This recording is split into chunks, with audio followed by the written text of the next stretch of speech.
you got to be careful. You threw your cell phone on the floor, okay? Because and I was telling you didn't want to pick it up.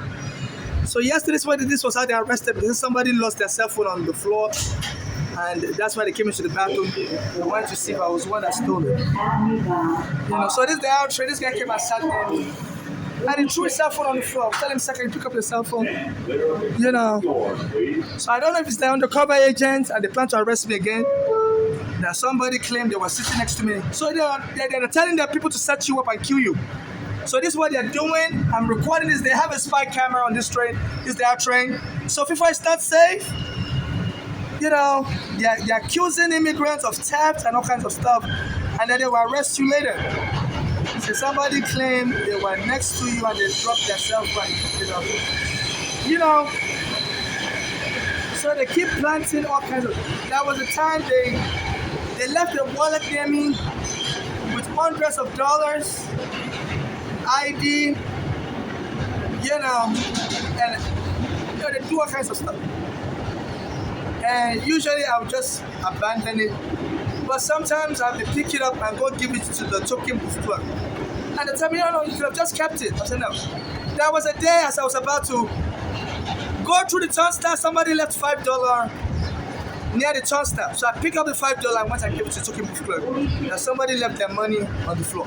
Sometimes I'll pick it up and give it to and yesterday I went into the bathroom and they told me, and they brought 7 police.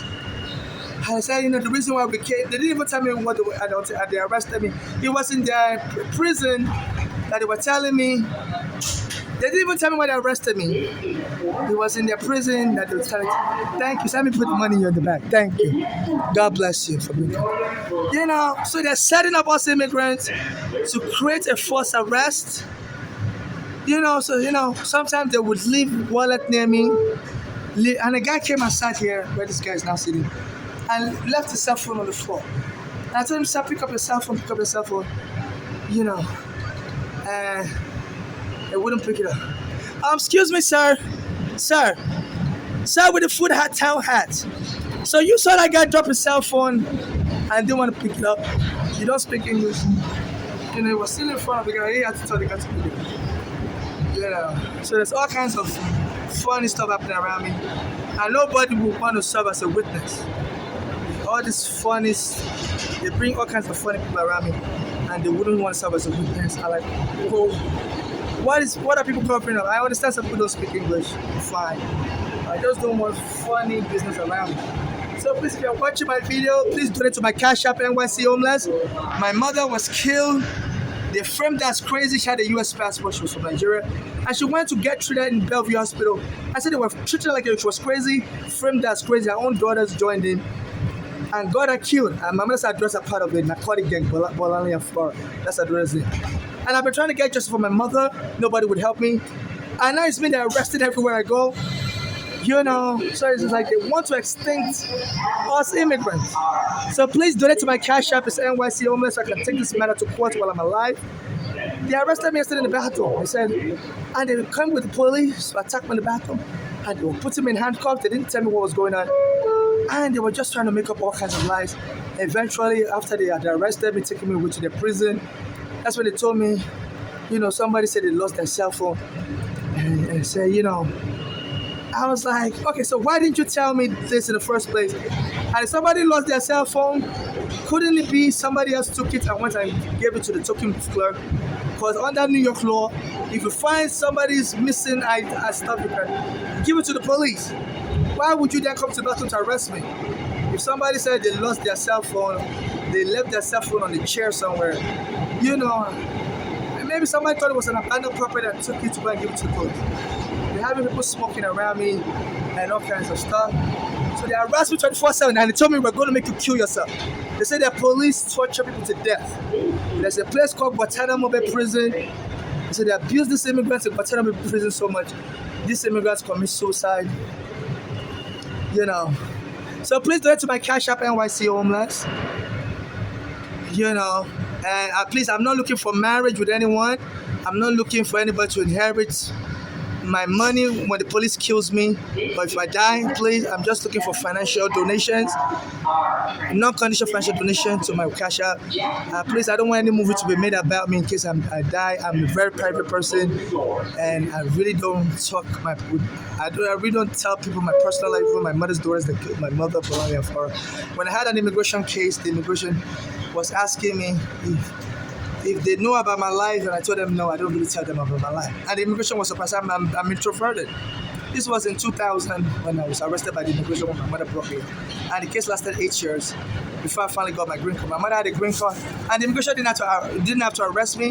They said there was something wrong with my visa, that they don't allow permanent residents to bring their children here. But there's a law that says once you're here, even if you don't have a visa, they can issue an emergency humanitarian parole. You know, as a relative of a permanent resident of US citizen. You know, and they refused to apply that law, and they arrested me instead, and my case lasted 8 years. In immigration court, while my case was in immigration court, a federal plaza and stuff, my mother had a heart attack. She spent like $15,000 to hire lawyers for me. You know, and it was just so stressful for her. She was earning $7 an hour, so I'm planning to sue the US immigration. And then the NYPD stole my home on Staten Island. The Black American was helping me with the court papers in Uganda. They killed a Black American in Uganda. So I'm trying to sue the NYPD. Then I'm trying to sue the Bellevue Hospital, where they killed my mother, our daughter's friend. That's crazy. And the hospital colluded. So I'm trying to sue all these entities. So I believe some of the law enforcement believe, you know, why don't we just kill this person and lie that this person had a sexual relationship with some of our criminal gangs, and they adopted a child together and have and create a fake child to inherit my property. They say inheritance scam is so rampant. I believe this is why the law enforcement is trying to kill me, make it look like an accidental killing, so they can then have their criminal gangs, you know, then claim, you know, they've been trying to lure me to sexual relationship. They bring people around me to say they want to give me $1 to have sex. You know, I'm like, okay, no, this is weird. Why are you suggesting all this weird stuff? So they're trying to make it look like I'm just a low-level corrupt person that would have sex for $1. And maybe while I was having sex with all these people, I was also selling my sperm. I was born a man, I'm not a woman. So these people, when the police kill me, can then order that they want my sperm to produce a child. Now, while I was prostituting myself, I also sold my sperm for $1. You know, I think they said dead people don't tell no tale. They said there's all kinds of inheritance scam going on in America. There was a white guy who was gay. He came here to New York for a seminar for his job. I said a Black American guy went to the gay club and lured this white guy under fake romance, lured him with fake romance, and the white guy fell for it. And the Black American gang guy went back to the white guy's house and said poisoned the white guy with fentanyl. And the white guy died, and this Black American guy stole the credit card and went and spent it in Bloomingdale's and didn't give a care as the white guy was dying. You know, so they finally prosecuted the case in Manhattan, at the Manhattan prosecutor.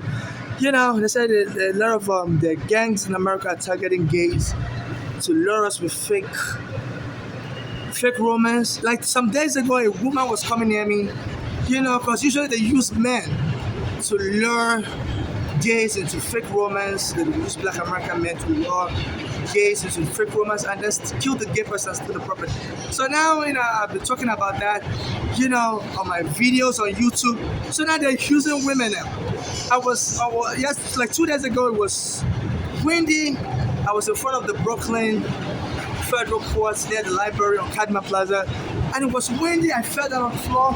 My bag fell on the floor with me, and as I got back up, you know, I was trying to escape the wind, but it was so windy I had to stand beside the building. And this Black American woman came and stood next to me. For like 15 minutes, she stood next to me, and I said, "Why is this woman standing next to me? How come she's not going to her house?"